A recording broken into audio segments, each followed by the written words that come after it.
Okay, what else they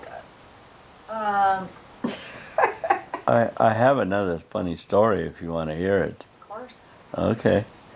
When we lived at the house that we visited yesterday where the lot was, well, we talked about the big house that the Morgans lived in up in the front.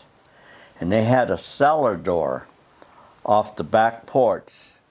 And it was one of those doors that was like this, and it went like this to open, and you walk down the stairs to go down into the basement. That was the outside entrance. I don't know. Did it have an inside entrance too? I don't remember that. I don't remember. I don't remember that, but I remember going down, and that's where they used to can vegetables and all that other stuff, and that's where it was down in the basement. Well, this door on this was wood, and it was at an angle about that angle. Well, these guys, the big guys, they put a big painted a bullseye on the door, and they'd stand back about, I'd say from here to the staircase, and they would throw the darts. They had 6 darts, I say, what you guys had, and they would throw the darts and try to score. You know, they were keeping score with the darts, but I didn't get to throw the darts because I was too small. I couldn't hit the broadside of a barn door, no more as a door of a cellar, you know. So, but I did get to participate. And what I would do is after they would throw the darts and they would record the score and everything, I would go get the darts and retrieve them and bring them back to them over here where the line was. Well, I went one time too soon, and there was 1 dart left. And when I was over there on top of that door getting it, that dart came and it hit me right in the back of the head. Okay? And so we all panicked. Now, Mother was back at the house. I don't know if she was doing laundry or what she was doing, but she was in the house. And we all come running back to the house and screaming and hollering and telling Mom that I was injured. And she's looking at me, and I'm standing right with them, and they're telling her I'm injured and that I'm bleeding and everything. And she says, "What do you mean he's bleeding and everything?" And so they were saying, "Yeah, he's got a dart in his head." And she's like, "What?" Well, as soon as I turned my head sideways, well, here's the dart sticking in the back of my head. I'm glad it didn't hit it could have penetrated my brain. Oh, heck yes. You know, but it was stuck in my skull. And all I remember was screaming when she pulled it out and stuck that, she cut my hair where right around where the hole was, and she cut my hair and put that mercurochrome on there. She didn't dab it, she poured Oh, gosh.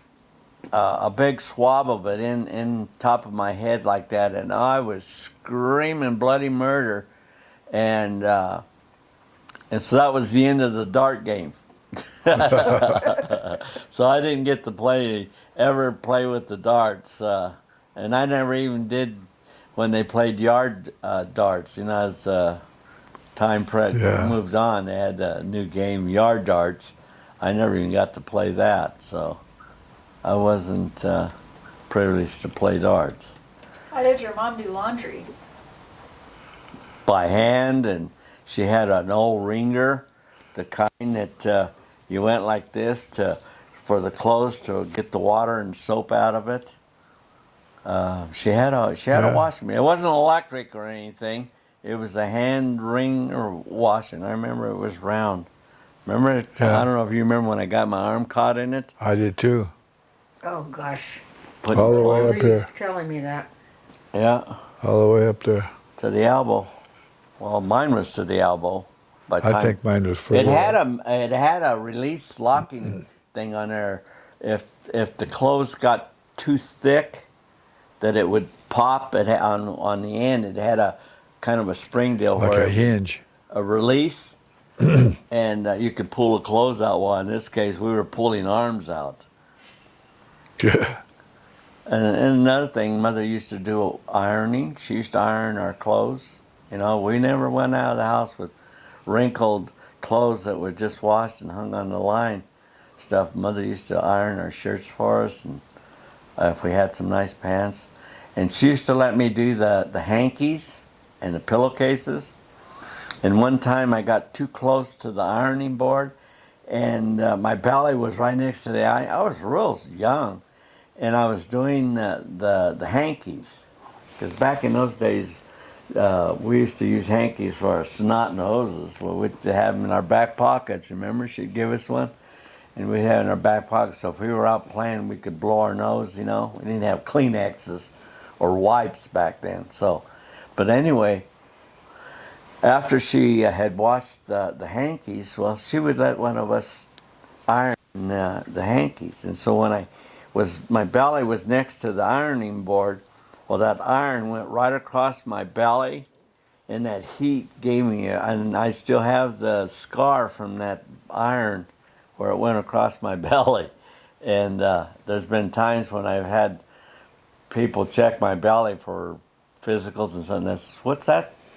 There looks like there's no stitches or anything. And I says, no, it's a burn mark from an iron, you know. So. Was it an electric iron? Did she have to heat it up in the? You know, honestly, I don't know. I But think you just put it on the stove. She had one. I remember the stove kind that they had a wood burning stove, and you heated the round plates that were the holes that went into the stove, and you'd set that iron on that plate, and it would heat it, and then you'd go and Iron, whatever back you. back and forth to iron if you had some ironing to do. Thank God there was no girls around that, you know, we were doing dresses and blouses and stuff like that. It was just, you know, what little shirts that we had. We didn't have a whole lot of wardrobe. I used to wear his jeans or Manuel's jeans after they outgrew them, and I would get them. They were hand-me-downs, and I had them rolled about 3 or 4 times because they were long, but they were still usable. Remember those big cuffs I had? Yeah, in fact, I've got a photograph of you and Manuel Yeah. and me. Wasn't there Ray? And Ray Lively, I think. And Henry? And Henry. Right out there by that house. Right at that house. Yeah. Exactly. And you got the big cuffs. I Yeah. remember seeing the big cuffs on your pants. Yeah, I remember that picture. You have that? Yeah. Okay. I like a copy of that. Yeah. And how would you do like baths and stuff? Tub, just a tub in the kitchen with some hot we had water a in big it. galvanized tub. And since I was a baby, I used to get washed first, so I had clean hot water. By the time these guys got it, there was a ring around the top, and it was cold and whatnot. But that's how we did it. Yeah, we had to fetch the water and bring it in, and then she would heat it and Occasionally, we used to go to Boys Club all the time. and shower. And they had a swimming pool where we could swim, although we had to swim butt naked. Yeah, They wouldn't have let, we trunks. couldn't wear trunks. I don't know why. But Well, it's boys' club, so there's no girls. yeah. So it was all boys. Yeah. And then we could take showers there, and that would clean us up for the till the next week when we'd go back and do it again. Or if we hadn't, take one down at Chick's Run. Yeah. That was the occasional bath down there too. We played down there a lot. So your mom worked in the evenings and during the day? Yep. Mainly in the late afternoon, Till about 8. still about 8 or 9. Yeah. Once in a while, she would have to work the late shift. Even I think they probably closed at midnight. I'm not sure. George's place. That's when I remember. Yeah. But she always had a ride home. Then.